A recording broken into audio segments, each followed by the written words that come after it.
The last chance. Awami লীগের যারা নেতাকর্মী আছেন আজকেই শপথ করে ফেলেন যে আর জীবনে ক্ষমতায় আসলে লুটপাট করব না, আর জীবনে রাহাজানি করব না, টেন্ডারবাজি করব না, ছিনতাই করব না। নির্বাচন কমিশনকে পদ থেকে সরানো হয় নাই। এই নির্বাচন কমিশন এই শেখ হাসিনার ফাঁসিবাদের সহযোগী ছিলেন। তারা শেখ হাসিনার এই একতরফা নির্বাচনগুলোকে বৈধতা দিয়েছেন। কাজেই যারাই এই ফাঁসিবাদের সহযোগী ছিলেন, এই অপকর্মের সাথে জড়িত। আপনাদেরকে একটা সংবাদ দেওয়ার জন্য হঠাৎ করেই লাইভে আসলাম। সেটা হচ্ছে যে ভারতের ভিসা নিষেধাজ্ঞার তালিকায় 6 ছাত্রনেতা। ভারত করেছে কি, ভারত আপনার ওই আমেরিকার স্টাইলে, আমেরিকা যেমন ওই যে নিষেধাজ্ঞা দিয়েছে আওয়ামী লীগের অনেকের উপরে, তারপরে গুরুতর মানবাধিকার লঙ্ঘন করার কারণে 2021 সালের 10 ডিসেম্বর র্যাব এবং র্যাবের বর্তমান এবং সাবেক 6 সদস্যের উপর নিষেধাজ্ঞা দিয়েছিল। তো সেই অনুসরণে এখন ভারতও বাংলাদেশের 6 জন ছাত্রনেতার উপর ভিসা নিষেধাজ্ঞা দিয়েছে। ভিডিওর শুরুতে এই কয়েকটা ভিডিও ফুটেজের অংশ বিশেষ দেখেই হয়তো আপনারা বুঝতে পেরেছেন যে আজকের এই ভিডিওটা কতটুকু গুরুত্বপূর্ণ হতে চলেছে।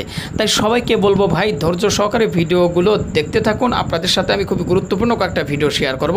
আমি কোনো শিরোনামে যাব না, সরাসরি আমি বিস্তারিত চলে যাব। তো সবাইকে বলবো ভিডিওটি দেখতে থাকুন আর শেয়ার করে দেবেন। আর আমাদের এই পেজে, আমাদের এই চ্যানেলে নতুন হলে সাবস্ক্রাইব করে দেবেন। চলুন একটা লাইক দিয়ে আমরা সবগুলো ভিডিও আগে দেখে আসি। আপনাদেরকে একটা সংবাদ দেওয়ার জন্য হঠাৎ করেই লাইভে আসলাম।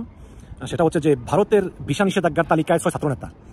ভারত করেছে কি, ভারত আপনার ওই আমেরিকার স্টাইলে, আমেরিকা যেমন ওই যে নিষেধাজ্ঞা দিয়েছে আওয়ামী লীগের অনেকের উপরে, তারপরে গুরুতর মানবাধিকার লঙ্ঘন করার কারণে 2021 সালের 10 ডিসেম্বর র্যাব এবং র্যাবের বর্তমান এবং সাবেক 6 সদস্যের উপর নিষেধাজ্ঞা দিয়েছিল।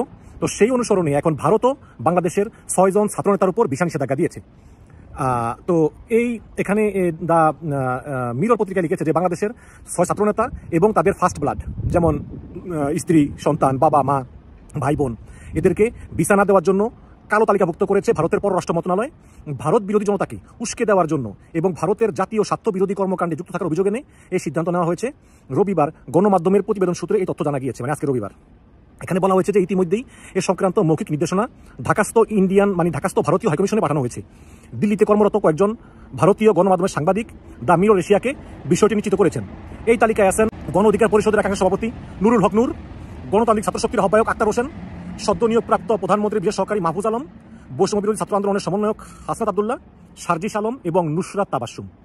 তো ডিপ্লোম্যাটিক নোটে এই ব্যক্তিদের ঘনিষ্ঠ জন, ফার্স্ট ব্লাড যারা, তাদেরকে ভিসা দিবেই না, কিন্তু যারা এদের ঘনিষ্ঠ তাদেরকেও ভিসা দেওয়ার আগে যাচাই বাছাই করার নির্দেশ দেওয়া হয়েছে। মূলত সরকারের উপদেষ্টা হওয়ায়, আমরা ধারণা করি যে সরকারের উপদেষ্টা হওয়ায় নাহিদ ইসলাম এবং আসিফ মাহমুদের নাম উল্লেখ করা হয়নি, কারণ নাহিদ ইসলাম, আসিফ মাহমুদ তারা সরকারের মন্ত্রী সবাই যেহেতু আছে, এই কারণে ওদের নাম উল্লেখ করা হয়নি।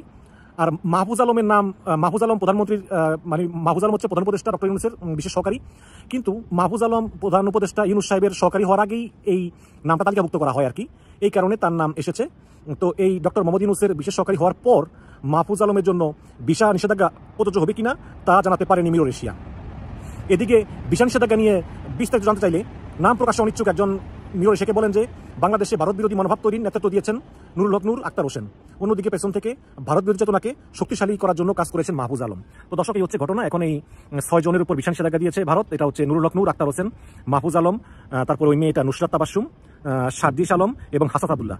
আর সরকারের অংশ হয় বাদ পড়েছেন নাহিদ ইসলাম এবং আসিফ মাহমুদ। তো এটা দুঃখজনক আসলে মানে ভারত আমাদের প্রতিবেশী রাষ্ট্র, আসলে দেশের সঙ্গে তো দেশের সম্পর্ক থাকেই। ওনারা যেটা বলেছেন, নুরুল হক নূর সহ অন্যান্যরা, তারা আসলে ভারতের জনগণের সঙ্গে তো তাদের কোনো বৈরিতা নাই। তারা চেয়েছেন সমতার সম্পর্ক, তারা চেয়েছেন যে ভারত যাতে বাংলাদেশকে একটি স্বাধীন রাষ্ট্র হিসেবে মূল্যায়ন করে। এবং ভারত এই যে গত 15 বছর ধরে হাসিনাকে টিকিয়ে রেখেছে ভোট ছাড়া, তারপরে এত মানবাধিকার লঙ্ঘন করেছে হাসিনা, তারপরেও ভারত হাসিনাকে সমর্থন দিয়েছে। এই কারণেই আসলে ভারতের প্রতি বাংলাদেশের অনেকের ক্ষোভ। এছাড়া তো ভারতের বিরুদ্ধে আমাদের কোনো ক্ষোভ নাই, কারণ দুইটা প্রতিবেশী দেশ সম্পর্ক থাকবে, এটাই তো স্বাভাবিক। কিন্তু এই 6 ছাত্রনেতা তারা বলতে চেয়েছেন যে ভারতের সঙ্গে আমাদের সম্পর্ক হবে ন্যায্যতার ভিত্তিতে, সমতার ভিত্তিতে, বৈষম্যমূলক আচরণ করা যাবে না। এই কারণে ওনারা ভারত সরকারের নীতি সমালোচনা করেছেন। ভারতের তো সমালোচনা করেনি, ভারতের জনগণের তো সমালোচনা করেনি, তাই না? তো এই কারণে আমি বলবো যে এটা খুবই দুঃখজনক। আশা করি ভারতীয় সরকার যেই 6 জনের উপর ভিসা নিষেধাজ্ঞা দিয়েছে এটা তারা তুলে নেবে, এবং এটা আমাদের দ্বিপাক্ষীয় সম্পর্কের জন্য কিন্তু স্বস্তিকর নয়। আমি মনে করি যে এই 6 ছাত্রনেতা তারা দেশপ্রেমিক এবং তাদের উপর থেকে ভারত অবিলম্বে নিষেধাজ্ঞা তুলে নেবে, কারণ এই 6 জন সমন্বয়কের ভারতের প্রতি, ভারতের জনগণের প্রতি কোনো ক্ষোভ নাই, শুধু ভারত সরকারের কিছু নীতির প্রতি ওদের কিছু ক্ষোভ আছে। এবং এই ক্ষোভের কথাই তারা বলেছেন যে ভারত হাসিনার মতো একটি স্বৈরাচারকে গত 15 বছর ধরে সাপোর্ট দিয়ে গেছে, এটাই হচ্ছে সমস্যা। আশা করি ভারত তাদের ভুল বুঝতে পারবে এবং ভিসা নিষেধাজ্ঞা প্রত্যাহার করে নিবে। নির্বাচন কমিশনকে পদ থেকে সরানো হয় নাই। এই নির্বাচন কমিশন এই শেখ হাসিনার ফাঁসিবাদের সহযোগী ছিলেন, তারা শেখ হাসিনার এই একতরফা নির্বাচনগুলোকে বৈধতা দিয়েছেন। কাজেই যারাই এই ফাঁসিবাদের সহযোগী ছিলেন, এই অপকর্মের সাথে জড়িত ছিলেন, তাদের প্রত্যেককে বিচারের মুখোমুখি করতে হবে। একই সাথে আরেকটি বিষয় আমাদেরকে আমলে নিতে হবে। আজকে আমরা পুলিশ কিংবা প্রশাসনে ধারাবাহিকভাবে সবাইকে যদি রাজনৈতিক তকমা দিয়ে আমরা চাকরিচ্যুত করার দাবি জানাই, চাকরিচ্যুত করা হয়, সেটা একটা সংকট তৈরি করবে। কাজে আমি মনে করি ছোট অপরাধের জন্য ক্ষমা করা যেতে পারে, বড় অপরাধ যারা করে থাকলে দলবাজি, দুর্নীতি, দুর্বৃত্ত করা, যেমন এই বেনজির, এই হারুন কিংবা এই যে ঢাকা রেঞ্জের ডিআইজি ছিলেন, এই এসপি লিগ নামে পরিচিত, তাকে এখন পর্যন্ত গ্রেপ্তার করা হয় নাই, শাস্তিমূলক পদক্ষেপ নেওয়া হয় নাই, বরঞ্চ তাকে সাহিত্যতে বদলি করা হয়েছে। আমরা এগুলোকে ভালোভাবে দেখছি না। তাই আমরা অনতিবিলম্বে এই প্রশাসনের দুর্বৃত্তদেরকেও চিহ্নিত করে তাদের বিরুদ্ধে ব্যবস্থা নেওয়ার আহ্বান চাই এবং নিরপরাধ কেউ যেন হয়রানির শিকার না হয় সেটিও দাবি জানাচ্ছি। আরো একটি কথা আমাদেরকে বলতে হবে, আমাদের এই চলমান পরিস্থিতিতে আমরা দেখতে পাচ্ছি অনেক শিক্ষা প্রতিষ্ঠান, বিভিন্ন প্রতিষ্ঠান প্রধানদেরকে জোর করে পদত্যাগ করাচ্ছে। কারা পদত্যাগ করাচ্ছে আমরা জানি না। বৈষম্য বিরোধী ছাত্র একটা ব্যানার খুলে কয়েকজন গিয়ে কিংবা এই ছাত্র জনতার আন্দোলন দিয়েছে, এই সমস্ত পরিচয় অনেক জায়গা থেকে চাঁদাবাজি করছে, চিহ্নি করা হচ্ছে। পরিষ্কারভাবে এই যে বৈষম্য বিরোধী ছাত্র আন্দোলন, এই আন্দোলন বৈষম্য বিরোধী প্ল্যাটফর্ম হয়েছে, সমস্ত দলমত নির্বিশেষে ছাত্র জনতা আপনার সমর্থন করেছে। এখন সবাই রাজনৈতিক দল সংগঠন যার যার সংগঠনে ফিরে গেছে, যার যার সংগঠন থেকে রাষ্ট্র নির্মাণের কাজ করছে। কাজে আমি মনে করি এখন বৈষম্য বিরোধী আন্দোলনের ব্যানার থেকে এই ধরনের কোনো কর্মকাণ্ড পরিচালনা করা হলে সেটা জনমনে একটা আতঙ্ক তৈরি করবে। এটা বৈষম্য বিরোধী আন্দোলনের নেতৃবৃন্দ অবশ্যই আমলে নেবেন বা তারা সেটা বিবেচনা করবেন। বিশেষ করে এখন রাষ্ট্রকে ফাংশন করার জন্য আইন শৃঙ্খলা বাহিনী এবং প্রশাসনকে কাজে লাগাতে হবে। সরকার সেই দিকে পদক্ষেপ নেবে, এই আশাবাদ ব্যক্ত করে আমার বক্তব্য শেষ করছি। আল্লাহ হাফেজ। The last chance. আওয়ামী লীগের যারা নেতাকর্মী আছেন আজকেই শপথ করে ফেলেন যে আর জীবনে ক্ষমতায় আসলে লুটপাট করব না, আর জীবনে রাহাজানি করব না, টেন্ডারবাজি করব না, ছিনতাই করব না, অথবা পেশি শক্তি ব্যবহার করব না, জনগণের ভাষা শুনবো না। হ্যাঁ, এই মেন্টালিটি থেকে বের হয়ে আসছেন।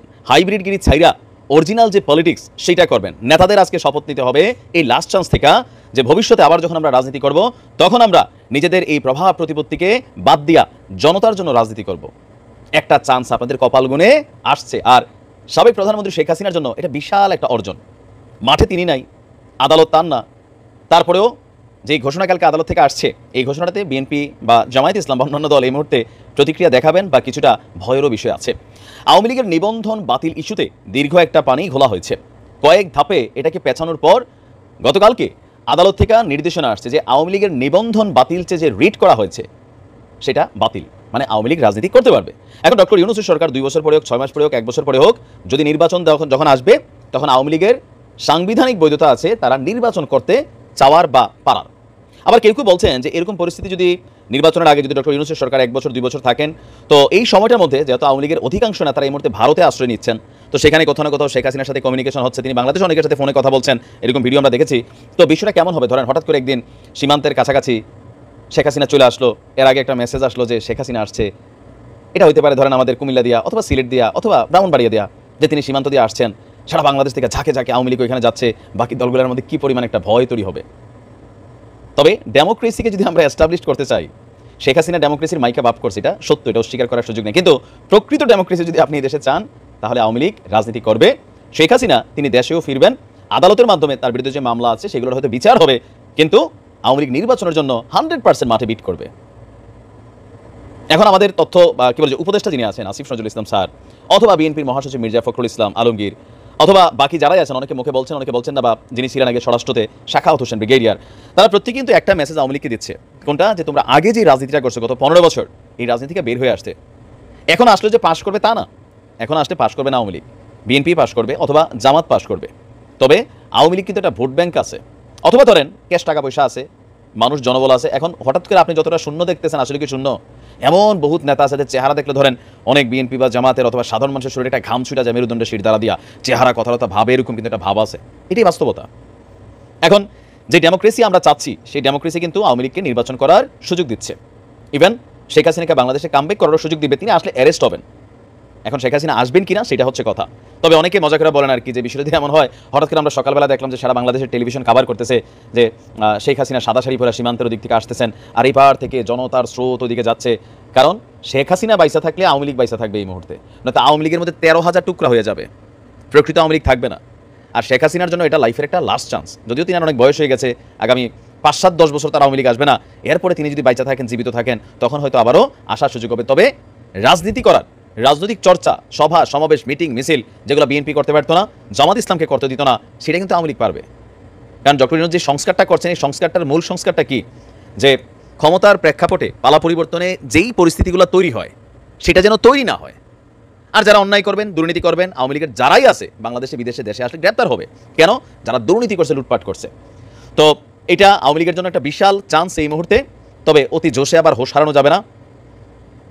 যারা অন্যায়কারী আছে, লুটার আছে, হাইব্রিড আছে, এদেরকে দল থেকে চিরতরে বহিষ্কার কইরা, দলের যারা মাথা আছেন তারা তওবা কইরা 2 রাকাত তাহাজ্জুদ পইরা প্রয়োজনে উমরা হজ করে আসতে পারেন, পাপ পুণ্য কাটাকাটি হয়ে যাবে। সামনে বড় হজের সিজন আছে, হজও করে আসতে পারেন, যাই আল্লাহর দরবারে কান্নাকাটি করতে পারেন। হ্যাঁ, শয়তানরে ঢিল মারবেন, কঙ্কর মনের ভিতরে থাকা সেই শয়তান সেটা যেন দূর হয়ে যায়। তারপরেও ভাই একটা কথা আছে যে পলিটিশিয়ান আর সিনেমার নায়ক নায়িকা হজে যারা যতবারই যাক, যতবার হজে যায়, এদের কোনো লাভ নেই। আইসা ওইটাই করে, আবার সিল্লা তো যায় এই দেশে, তাই না? তারপরে ভুল থেকে শিক্ষা নিতে হবে। যিনি ভুল থেকে শিক্ষা নেন, শিক্ষা নিয়ে নিজেকে শুধরান, মানুষের কাছে সম্মানিত হন। আর যদি মনে করেন যারা সিচুয়েশন কৌশল, তাহলে আবারও যে কোনো সময় এই দেশে আবারও কোনো একটা বিক্ষোভের জন্ম হবে। সেই বিক্ষোভ প্রিয় দর্শক শ্রোতা, সবগুলো ভিডিও ফুটেজ আপনারা দেখলেন এবং অনেকের কথাগুলো আপনারা শুনলেন। যেই ভিডিওগুলো দেখলেন, যাদের কথাগুলো আপনারা শুনলেন, এগুলো শোনার পরে আপনাদের কিছু মতামত থাকলে সেটি অবশ্যই আজকের এই ভিডিওর কমেন্ট বক্সে জানিয়ে দিন। আর হ্যাঁ, পারলে ভিডিওটি শেয়ার করে সবারই দেখার সুযোগ করে দিন। আর আমাদের এই চ্যানেলে এখন পর্যন্ত যারা সাবস্ক্রাইব করেননি, প্রতিনিয়ত এই ধরনের সকল প্রকার নিত্য নতুন আপডেট নিউজ খবরগুলো পেতে আমাদের চ্যানেলটি সাবস্ক্রাইব করে আমাদের সাথেই থাকুন। আর ইতিমধ্যে যারা সাবস্ক্রাইব করে দিয়েছেন তাদেরকে অসংখ্য ধন্যবাদ জানিয়ে ভিডিওটি এখানে শেষ করছি। সে পর্যন্ত সবাই ভালো থাকবেন, সুস্থ থাকবেন। আল্লাহ হাফেজ।